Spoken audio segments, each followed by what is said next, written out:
하나님 말씀 보겠습니다. 요한계시록 21장 3절에서 5절 말씀 같이 읽겠습니다. 내가 들으니 보좌에서 큰 음성이 나서 이르되 보라, 하나님의 장막이 사람들과 함께 있으며 하나님이 그들과 함께 계시리니 그들은 하나님의 백성이 되고 하나님은 친히 그들과 함께 계셔서 모든 눈물을 그 눈에서 닦아주시니 다시는 사망이 없고 애통하는 것이나 곡하는 것이나 아픈 것이 다시 있지 아니하리니 처음 것들이 다 지나갔음이로라. 보좌에 앉으신 이가 이르시되 보라, 내가 만물을 새롭게 하노라 하시고 또 이르시되 이 말은 신실하고 참되니 기록하라 하시고. 아멘.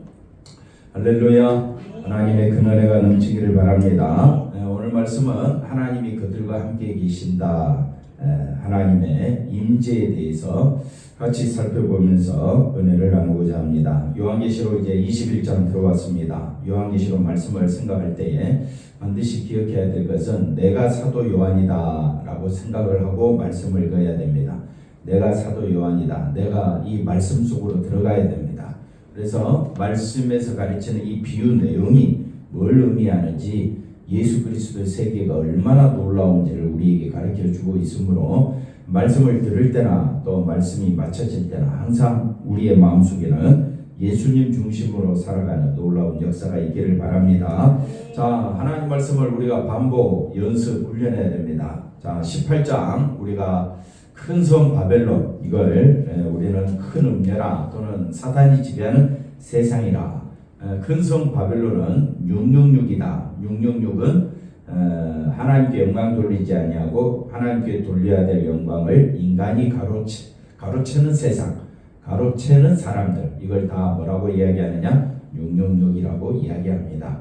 이 세상은 5가지로 우리의 마음속에 가득 차 있는데 하나님이 심판하시면 이 5가지가 온데간데 없어집니다. 그래서 세상은 음악, 보석, 음식, 등불, 이 결혼으로 자기 영광을 취하고 자기를 얼마나 영화롭게 하는지, 이 5가지가 있으면요 사람이 얼마나 뛰어나 보이는지 모릅니다. 얼마나 힘, 권세, 능력이 있으면요 사람은요 자기가 최고인 줄 아는 이 세상, 큰 성 바벨론, 이 성은 하나님께서 한순간에, 1시간 안에 심판해 버린다 라고 18장에서 말씀하고 있습니다. 심판하신 후에 19장에 가니까 뭐가 울려 퍼집니까? 할렐루야가 울려 퍼지는데 구원과 영광과 능력이 하나님께 있습니다. 심판하신 하나님, 또 통치하신 하나님.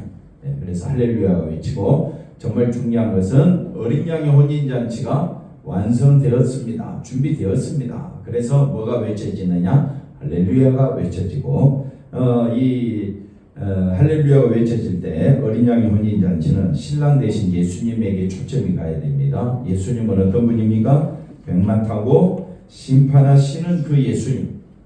그래서 예수님은 심판하실 때에 공의로 심판하시기 때문에 충신과 진실이다. 그 다음에 예수님이 입고 있는 그 피 뿌린 옷을 입고 있는데 그 옷은 하나님의 말씀이라 이렇게 쓰여져 있고, 또 예수님의 그 옷에는 만왕의 왕이요 만주의 주라라는 그 글자가 예수님의 옷에, 예수님의 다리에 쓰여져 있다. 예수님에 대해서 묘사하고 있는데 이분이 우리의 신랑이고 이분이 천국이요 이분이 우리에게 구원을 가져다 주시는 줄로 믿습니다.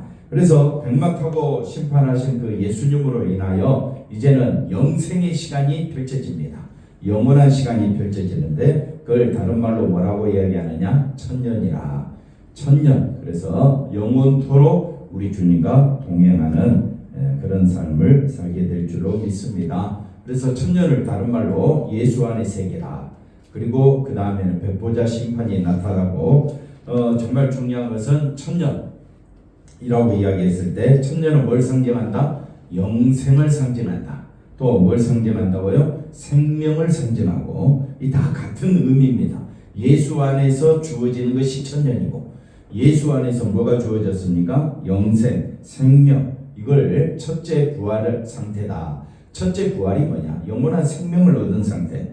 그래서 죽음이 없는 상태, 예수 그리스도 안에서 살아가는 그 자체가 바로 우리는 천년의 상태를 누리고 있다. 한번 따라합시다. 육의 몸은 죽지만은 영의 몸은 영원토록 살아있다. 그래서 지금은 육의 몸을 말하는 것이 아니라 영의 몸을 말하고 있음을 우리가 보게 됩니다. 그래서 우리가 비록 육신으로 살고 있지만은 항상 십자가 중심이라는 것은 예수님 중심으로 살고 있다 이 말이 되고, 이것은 땅에서 뭐 하는 것이다? 왕노릇하고 있는 것이다. 그래서 십자가 중심으로 사는 것이 부끄럽지 아니하고 십자가 중심으로 사는 것이 땅에서 예수님이 이 땅에서 왕노릇하고 살아가셨던 것처럼 우리도 동일하게 왕노릇하게 살게 되는 것이고, 이것은 성령의 능력으로 된 것이고, 이렇게 살아가는 자를 하나님은 뭐라고 이야기하느냐? 의로운 자다, 거룩한 자다, 완전한 자다라고 에베소서 1장에 말씀하고 있습니다. 그래서 이제 21장 들어왔습니다. 들어왔는데 더 어려운 내용이 나옵니다. 그러나 우리는 이것들이 다 상징적인 표현임을 우리가 기억하시고, 거룩한 성은 뭘 상징한다고요? 새 예루살렘. 새 예루살렘이 바로 새 하늘과 새 땅, 어린 양이신 그리스도가 함께 하시고 하나님이 함께 하신 그 예루살렘을 새 하늘과 새 땅. 고린도후서 5장 17절에 누구든지 그리스도 예수 안에 있으면 새로운 피조물이라. 그래서 새 하늘과 새 땅이다. 이건 뭘 상징하느냐? 오직 예수 그리스도만 바라보는 그리스도의 몸된 교회를 의미하고 있다. 이렇게 우리가 반복 연습 훈련을 했습니다. 자, 오늘 말씀은 하나님이 우리와 함께 하신다는 말입니다. 이걸 다른 말로 임마누엘이라. 하나님이 우리와 함께 하신다. 이 말 자체가 엄청난 사건인데, 우리는 이런 하나님이 우리와 함께 하신다는 것을 우리의 환경에서, 우리의 형편에서는, 우리의 상황에서는 도무지 찾아볼 수가 없습니다. 뭐 좀 어려운 일 가운데서 해결되고 병이 낫고 또 뭐 교통사고에서 뭐 우리가 하나도 안 다치고 뭐 이런 것이 하나님이 우리와 함께 하시다라고 사람들은 그렇게 생각할지 몰라도 우리의 인생에 있어서 별 도움과 혜택이 되지 못하기 때문에 사람들의 반응이 그렇게 좋지 않습니다. 근데 하나님이 우리와 함께 하시다는 증거가 어디 있느냐? 증거는 우리의 죄와 허물을 깨달을 때, 누가 깨닫게 하신다? 하나님이 깨닫게 하신다. 하나님이 함께 하신다는 증거가 뭐냐? 내가 누구라고요? 죄인 중에 개수고 심판받아 마땅하고 진노받아 마땅함을 아는 자는 오직 누구만 의지하게 된다? 예수님만 의지하게 되는, 이런 필연적인 과정 속으로 우리를 이끌어 가시는데, 이것이 하나님이 함께 하시는 증거물이기 때문에 하나님이 함께 하신다는 것은 우리의 환경과 우리의 상황에서 찾지 말고, 내가 지금 어떤 상태인가? 나는 허물과 죄로 죽어 마땅한데, 그래서 이런 죄인을 예수님이 오셔서 함께 죽으시고 부활하심으로 나를 살려주신 그 예수님만 바라보는 것이 바로 하나님이 함께 하신다는 증거가 되는 겁니다. 성령이 내 안에 들어오는 것이 뭐냐? 하나님이 함께 하신다는 증거물이다.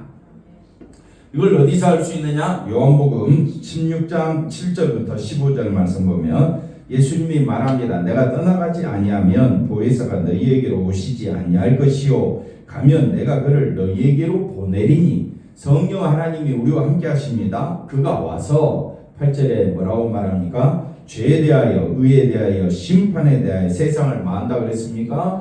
책망한다 그랬습니다. 그래서 9절에 죄가 뭡니까? 예수님을 믿지 않는 것이 죄라. 그래서 내가 죄인 중에 개수였구나, 이걸 알게 되고, 그 다음에 10절에 가보면 의에 대하여라 하면 내가 아버지께로 간다 그랬습니다. 아버지께로 간다. 하나님께로 갈 수 있는 존재는 누가 되느냐? 예수님이 되고, 서기관들과 바리새인들이 자기들이 하나님께로 갈 줄 알았더니 예수님이 그렇게 말하지 않습니다. 내가 간다 그랬습니다. 그리고 뭐라고 말합니까? 너희가 다시 나를 보지 못하리라. 그러므로 우리가 의에 대해서 말씀할 의로우신 분은 누구밖에 없느냐? 예수님밖에 없음을 말씀해 주고 있습니다. 이걸 누가 깨닫게 하시느냐? 성령 하나님이 깨닫게 하십니다. 그래서 우리가 의로워지려면 오직 어디 안에만 있어야 되느냐? 예수님 안에만 있어야 된다라고 말씀해 주고 있습니다. 그 다음에 11절에 뭐라고 말합니까? 심판에 대하여라 함은 이 세상 임금이 심판을 받았습니다. 임금이 심판을 받는 존재입니까? 심판하는 존재입니까? 심판하는 존재인데, 임금이라는 것은 이 땅에서 가장 신이라고 불리는 사람들이 임금들 아닙니까?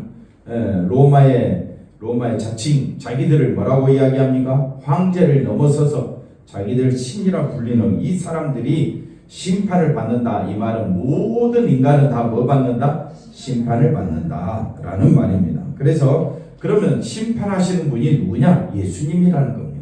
그렇기 때문에 이 말씀을 통해서 예수님으로 인하여 죄를 알게 되고, 예수님으로 인하여 의롭게 되어지고, 예수님으로 인하여 심판에서 벗어나게 된 것을 알게 된 것을 뭐라고 이야기하느냐? 하나님이 함께 하신다는 증거물이 되는 겁니다. 이 환경에서 증거물을 찾는 것이 아니라 증거물을 어디서 찾느냐? 내 안에서 찾는 겁니다. 자, 12절 말씀 볼까요? 내가 아직도 너희에게 이를 것이 많으나 지금은 너희가 감당하지 못하리니 그가 스스로 말하지 않고 오직 들은 것, 그 다음에 또 뭡니까? 들은 것, 그 다음에 또 장래일 다 계시요 말씀입니다. 예수님의 말씀이 계시요 또 우리에게 하나님 말씀으로 와닿습니다. 그래서 여기 보니까 들은 것, 들은 것, 그 다음에 또 뭐라고요? 장래일 다 예수님의 말씀, 계시, 하나님의 놀라운 섭리죠. 이걸 14절에는 뭐라고 말하느냐? 14절에는 그걸 드러내는 것을 영광이라고 표현합니다. 내 영광을 뭐라고 이야기합니까? 나타내시는 분이 바로 성령 하나님입니다. 그래서 성령 하나님이 오시게 되면 우리에게 있어서 하나님이 함께 하신다는 증거물로 그렇구나, 들은 것을 말하게 되고 장래일을 말하게 되고 예수님의 영광을 드러내는구나. 이건 다 어디에 쏟아져 있다? 십자가에 쏟아진 하나님의 놀라운 은혜와 사랑이다. 이걸 알게 하고 알리시겠습니다. 이렇게 말씀해 주고 있습니다. 그러므로 무릇, 그 다음에 보시면 15절에 무릇 아버지께 있는 것은 다 내 것이라. 하나님의 것은 다 누구 것이라? 예수님의 것이라. 그러므로 내가 말하기를 그가 성령님이 내 것을 가지고 너희에게 알리시리라. 이렇게 해서 우리는 다 하나님의 은혜 가운데 거하게 될 줄로 믿습니다. 이걸 또 로마서 8장 9절에 또 이렇게도 말씀합니다. 만일 너희 속에 하나님의 영이 거하시면 너희가 육신에 있지 아니하고 육신의 사람이 아니라 육신을 따라 사는 삶이 아니라 육신을 쫓아 사는 삶이 아니라 영에 있다라는 말은 예수님만 바라보게 된다. 성령이 임하는 사람은 누구만 바라보게 된다? 예수님만 의지하게 된다. 저 사람은 예수 중심으로 산다. 누가 함께 하시니까? 성령이 함께 하십니다. 임마누엘 되시는 하나님이 함께 하시는 사람은 누구만 바라본다? 예수님만 바라보게 된다. 그래서 누구든지 그리스도의 영이 없으면, 성령이 역사하지 아니하면 그리스도의 사람이 아니고, 또 10절에 그리스도께서 너희 안에 계시면, 그리스도께서 하나님이 우리 안에 계시면 한번 따라 합시다. 육의 몸은 죽은 것으로 알고, 무슨 몸이 있다고요? 육의 몸이 있고 영의 몸이 있는데, 영의 몸은 우리가 알 길은 없지만은 육의 몸은 내 몸은 죄로 인하여 죽어 마땅하구나, 이걸 알게 되고, 내 육은 흙으로 돌아가지만은 내 영의 몸을 살리기 위하여, 생명을 주시기 위하여 예수님이 오셨구나. 그래서 영의 몸은 여기 영이라고 되어 있는데, 육의 몸은 죄로 말미암아 죽었다. 이게 예수님이, 성령님이, 하나님이 내 안에 계신 증거다. 그래서 우리는 증거를 다른 데서 찾지 말고, 내 몸은, 육신의 몸은 죄로 인하여 죽었다. 그러나 내 영은 의로 말미암아 생명 가운데 살아있게 하는 것이, 그래서 나는 산 자다. 나는 영의 몸은 살아있는 자이기 때문에 나는 예수 안에서 산 자구나. 생명을 얻었다. 이걸 다른 말로 천년을 얻었다. 바로 예수 안의 상태가, 이런 놀라운 은혜와 축복이 우리에게 주어지므로 우리는 온전히 예수님만 바라보게 될 줄로 믿습니다. 이것이 임마누엘 되신 하나님이 우리에게 함께 하심으로 드러나게 되는 사건입니다. 먼저 우리는 알아야 될 것은, 인간은 어떤 존재냐? 하나님 앞에서 소멸되어져야 될 존재밖에 되지 않는다. 심판받아 마땅한 것이 인간입니다. 그러니까 인간이 자랑할 것은 있습니까? 없습니까? 없습니다. 인간은 심판받아 소멸받아 마땅한 존재인데, 그런 우리가 하나님과 함께 하였다. 하나님이 우리 소멸되어야 마땅하고 심판받아 마땅한데 하나님이 함께 하신다. 이 자체가 뭐라고요? 엄청난 사건이다. 축복 중에 축복이다. 은혜 중에 은혜다. 하나님이 함께 하심으로 함께 하신 그 자체가, 예수님이 함께 하시고 성령님이 나와 함께 하신 그 자체가 이미 뭘 얻었다? 생명을 얻었다. 아멘. 이미 뭘 얻었다? 생명을 얻었다. 이미 뭘 얻었다? 영광된 존재가 된 것이다. 그러므로 내가 이렇게 하나님의 큰 사랑을 받은 존재가 되었으므로, 이것은 죄인된 소멸되고 심판받아 마땅한 존재가 생명을 얻고 영광을 얻었다는 이 자체가 말할 수 없는 은혜다. 말할 수 없는 은혜인데 사람들은 여기에 대해서 시큰둥한다. 느낌이 없어. 그리고 표현할 수도 없고 보여줄 수도 없으니까 사람들은 어떻게 해요? 시큰둥하게 되고 별 호응이 없습니다. 그러나 성령 충만한 사람은 이 자체로 은혜가 넘치게 됩니다. 이 자체로 한번 따라합시다. 예수 안에 있는 자는 모든 것을 가진 자다. 예수 안에 있는 자가 모든 것을 가졌다라는 말은 왜 가졌느냐? 뭘 얻었기 때문에? 생명, 영생을 얻었기 때문에, 이미 영광된 존재이기 때문에 뭘 가진 자다? 모든 것을 가진 자다. 할렐루야. 그래서 그 무엇보다도 바꿀 수 없는 것이 바로 예수님이 우리와 함께 하신다는 것입니다. 그런데 세상은 예수 안에 있는 영원한 생명의 가치를 모르기 때문에 무시하고 하찮은 것으로 여기고, 그리고 예수님보다는 누가 더 바쁩니까? 지금 자기가 더 바쁜 거예요. 물론 바쁠 수 있죠.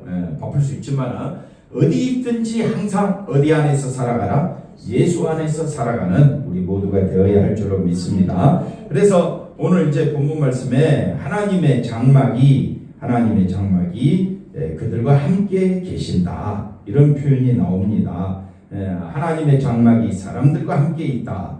하나님과 함께 있다. 이런 말은 하나님의 장막은 뭘 상징하느냐? 인간의 몸을 입고 오신 예수 그리스도. 장막, 성전, 하나님의 장막, 성전, 이건 다 뭘 상징한다고요? 땅에 있는 모든 것들은 하늘의 것을 이렇게 보고 모형 그림자에 불과하다는 것을 아시고, 우리가 실제 하나님의 장막 되시는 분은 누굽니까? 예수 그리스도다. 그래서 예수 그리스도로 우리에게 함께 나타나신 것은 바로 하나님이 우리와 함께 하신다는 증거가 되는 것입니다. 그래서 예수 그리스도가 우리와 함께 하심으로 죄인된 우리가 하나님께 함께 하는 복을 누리게 된 것, 이것 자체가 바로 사망이 아닌 우리는 뭘 가하게 되었다? 생명 가운데 가하게 되었다, 이렇게 말합니다. 3절에 아까 조금 전에 읽었지만은 하나님의 장막이 사람들과 함께 있음에, 하나님의 장막 안에는 장막은 언약궤가 없으면 아무 의미가 없습니다. 그러니까 언약궤가 있는데 그 언약궤는 뭐가 들어있느냐? 인간이 하나님 말씀에 불순종했다는 것을 드러내는 표시로 만나, 그 다음에 지팡이, 그 다음에 돌판, 이것이 들어있습니다. 그래서 이거 가지고 하나님의 임재하시고 하나님의 역사 능력으로 하나님이 궤뚜껑을 열고 나타나시면 그 앞에 설 수 있는 인간은 아무도 없습니다. 그래서 궤뚜껑을 덮습니다. 그리고 그 위에 피를 뿌립니다.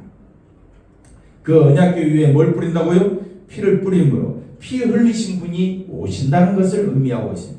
그 피 흘리신 분이 오심으로, 희생 제물로 오신 그 예수님을 우리가 믿음으로 우리의 죄가 용서받게 되고 하나님과 함께한다. 이게 장막의 의미입니다. 성전의 의미는 언약궤에 있는데 그 언약궤에 피를 뿌림으로 죄가 사함받는 곳임을 알게 하는 곳이 성전. 그 성전 되신 분이 바로 누구냐? 예수님. 그래서 예수님 십자가에 피 흘려 죽으심으로 우리 죄를 용서해 주신 줄로 믿습니다. 그래서 우리의 죄가 용서되고 생명을 얻게 되고, 그래서 하나님의 장막은 하나님이 인간과 함께하기 위한 뭐라고 표현하느냐? 은혜다. 예수님 오신 그 자체가 뭐라고요? 은혜 위에 은혜가 되고 충만 그 자체가 되고 사랑, 자비, 긍휼이 다 어디에 쏟아져 있느냐? 예수님의 십자가에 쏟아져 있다. 그래서 예수님의 십자가가 뭘 의미하느냐? 언약궤, 하나님의 장막. 그래서 하나님의 임재가 실제로 나타나신 분이 예수님이 되는 겁니다. 따라서 신자에게 있어서 그리스도의 피는 그 무엇으로도 대신할 수 없는 가장 귀한 것이다. 아멘. 이 세상에서 가장 귀한 것이 뭐냐? 예수님의 피. 그 보혈의 피를 믿는 믿음으로 사는 그 놀라운 은혜가 우리 가운데 항상 충만하게 넘쳐야 될 줄로 믿습니다. 그래서 이걸 사모하는 마음으로 찬양하고 예수님의 피를 중심으로 우리가 늘 기도하는 것이고 말씀을 듣는 것도 예수 그리스도의 그 보배로운 피, 하나님의 사랑, 하나님의 역사의 말씀을 늘 듣고 싶어서 좋은 음악은 또 듣고 싶잖아요. 좋은 영화는 어떻게 해요? 또 보고 싶은데 성경 읽으라고 하면 말씀 좀 듣자고 하면 어떻게 사람들은 지겹다고 합니다. 왜? 피의 가치를 모르니까. 피의 가치를 모르면 교회 다니는 것 자체부터 헌금하는 것부터 시작해서 예배드리는 모든 것들이 다 하나같이 나와는 상관없는 것들로 여겨집니다. 그러나 피의 은혜를 알면 알수록 예배드리고 싶고 찬양하고 싶고 하나님의 몸된 교회 우리 사랑하는 성도들 모임을 귀한 모임으로 알게 되고 우리가 서로 대할 때에 주님을 대하듯이 그렇게 만나게 되고 이런 사랑이 넘치는 예수님의 십자가 보혈의 피의 은혜를 넘치는 그런 교회를 만들어가는 것이 우리가 해야 될 사명입니다. 맞습니까? 그렇다면 우리 교회 모임은 단순한 인간적 모임이 아니라 누구를 위한 모임이 되어야 되느냐? 예수 그리스도를 위한 모임이 되어야 할 줄로 믿습니다. 그래서 예수님의 그 놀라운 은혜와 사랑은 세상 그 무엇보다도 바꿀 수가 없고 오직 세상에 오셔서 피 흘리심으로 우리에게 생명의 길이 되신 예수 그리스도만을 자랑하고 높이는 우리의 모습이 되어야 할 줄로 믿습니다. 이것이 뭐냐? 바로 하나님과 함께 있게 되고 하나님이 함께 하심으로 예수 그리스도 안에서 생명을 얻었기 때문에 4절 말씀 모든 눈물을 그 눈에서 닦아주시니 다시는 사망이 오고 애통하는 것이나 곡하는 것이나 아픈 것이 다시 있지 아니하리니. 어디 세계라고요? 예수 안의 세계. 예수 안의 세계, 생명의 세계, 영원한 세계, 새하늘과 새 땅. 다 뭘 상징하느냐? 예수 그리스도 안에 있는 성도들을 가리킨다. 이걸 다른 말로 교회라고 합니다. 그러므로 교회에 다니는 사람들은 이 날을 바라보며 다시 오실 예수님을 바라보며 날마다 예수님과 동행하는 삶을 살아가야 될 줄로 믿습니다. 그래서 이 날 예수님과 동행하며 사모한다라는 말은 늘 동행한다. 에녹이 365년 동안 하나님과 동행했다라는 말이잖아요. 이 말은 뭐냐? 악한 세상에서 하나님과 동행하는 것을 너무 기뻐했다. 이 땅도 큰 성 바벨론이라 했지 않습니까? 이 세상에서 사람들은 자기 성공과 자기 영화를 위해서 자기 만족을 위해서 살아가는 세상에서 아닙니다. 나는 오직 예수님 한 분으로 기뻐합니다. 나는 예수님밖에 없습니다. 예수님 안에만 참된 생명이 있습니다. 육의 몸은 반드시 있었고 흙으로 돌아가지만 우리는 예수 그리스도 안에서 영의 몸이 영원히 사는 그날을 지금 늘 기뻐하며 사는 것이 땅에서 왕노릇하는 것이고 주님과 동행하는 삶이 될 줄로 믿습니다. 이것을 사모하며 기다리는 것이 신부가 신랑을 만날 때 돈을 봐야 됩니까? 그 집을 봐야 됩니까? 신랑이지요. 신랑한테 마음이 상하면 어떻게 합니까? 이번에 뭐 SK 최태원 회장이 난리가 났죠. 부인과 이혼하면서 위자료가 뭐 1조인가 내가 잘못 들었나? 아유 엄청난 위자료를 물게 되는데 이런 것처럼 신부와 신랑이 부부가 한 몸이 되어야 된다. 서로가 서로만 바라보게 될 때에 그것이 우리의 신랑 되신 분은 예수님은 어떤 분이라 했습니까? 충실과 진실이요 하나님의 말씀이요 만왕의 왕 만주의 주요 온 세상을 심판하신 우리 예수님과 동행하는 그 자체가 평강이다. 평강은 어디 안에서만 주어진다? 예수 안에서. 그래서 예수님 말씀합니다. 내가 너희에게 뭘 준다? 평안을 주노라. 그러니까 우리는 항상 어디 안에서? 예수 안에서 살아가는 것을 뭐라고 이야기하느냐? 그 나라와 그의 의를 구하며 사는 것은 예수님 오시기 전 구약 사람들은 초림하시는 예수님을 바라보았듯이 이제 승천하신 그 예수님을 우리는 늘 다시 오실 재림의 주로 날마다 바라보며 사모하며 살아가는 우리의 삶이 되어야 할 줄로 믿습니다. 그러므로 그리스도로 인해서 하나님과 함께 할 수 있는 자가 되었다는 것에 대해서 우리는 감사가 넘치. 어디서 감사가 되느냐? 예수 안에 있다는 그 자체가 감사가 되는 것입니다. 주님의 그 나라에 영원히 거하는 그날까지 우리 할 일은 신랑을 기다리라. 항상 마음속에 누구를 모시고? 예수님을 모시고, 그것이 슬기로운 다섯자녀가 해야 될 일인 것처럼 우리는 신랑을 기다리면서 다시 오시는 주님 오시는 그날까지 누구만 바라보자? 예수님 바라보자. 세상이 주는 기쁨은 잠시입니다. 사망이 없는 생명을 누린다는 기쁨은 영원한 기쁨이 되는 것입니다. 이 기쁨을 어디에서 맛보느냐? 지금. 이 기쁨 나는 어디 안에서? 예수 안에서. 여러분 우리가 하늘의 모든 축복을 다 받는 것을 내 마음에 생각하면 막 기쁨이 넘치잖아요. 이걸 좀 뭘로 해석하면 비유를 들면 가장 좋을까? 한번 이야기해 보세요. 지금은 없는데 내가 곧 다 가질 거야. 뭐 이런 거 있잖아요. 뭐 하여튼 너부터 세상적으로 갈까 싶어서 말을 속에 있는 말을 못 하겠고 요한계시록 7장 14절 가보십시다.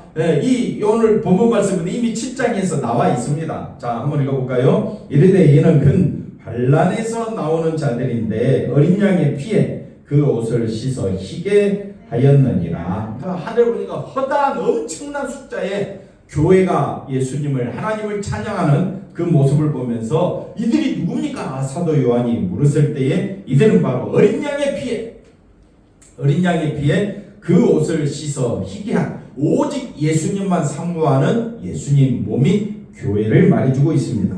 그러므로 그들이 하나님의 보좌 앞에 있고 또 그의 성전에서 밤낮 하나님을 섬김에 보좌에 앉으시니가 그들 위에 뭘 친다고요? 장막을 친다라는 말은 함께 하신다 이런 표현이 됩니다. 그러므로 그들이 다시는 줄이지 아니하며 목마르지도 아니하고 해나 아무 뜨거운 기운에 상하지 아니하며 이는 보좌 가운데 계신 어린 양이 그들의 목자가 되사 생명수 샘으로 인도하시고 하나님께서 그들의 눈에서 모든 눈물을 씻어 주실 것입니다. 이 말씀이 바로 새 하늘과 새 땅이고 새 예루살렘 성이고 하나님의 장막이 함께하는 뭘 상징하느냐? 교회를 상징한다. 교회는 새 하늘과 새 땅이 바로 교회가 되는 겁니다. 어디 안에 있기 때문에? 예수 안에 있기 때문에. 그러므로 교회가 해야 될 가장 중요한 사명은 항상 누구만 바라보자? 예수님 바라보자. 오직 예수님 바라봄으로 날마다 힘있게 살아가는 우리 사랑하는 성도들 다 되시기를 바랍니다. 기도합니다. 하나님 감사합니다. 예수님만 높이고 예수님 안에서 기뻐하며 감사하며 즐거워하며 아버지 하나님 평강과 아버지 하나님 큰 기쁨 가운데 살아갈 수 있는 우리의 인생이 되어지도록 하나님 우리를 붙잡아 주시옵소서. 감사하고 예수님의 이름으로 기도하옵나이다. 아멘.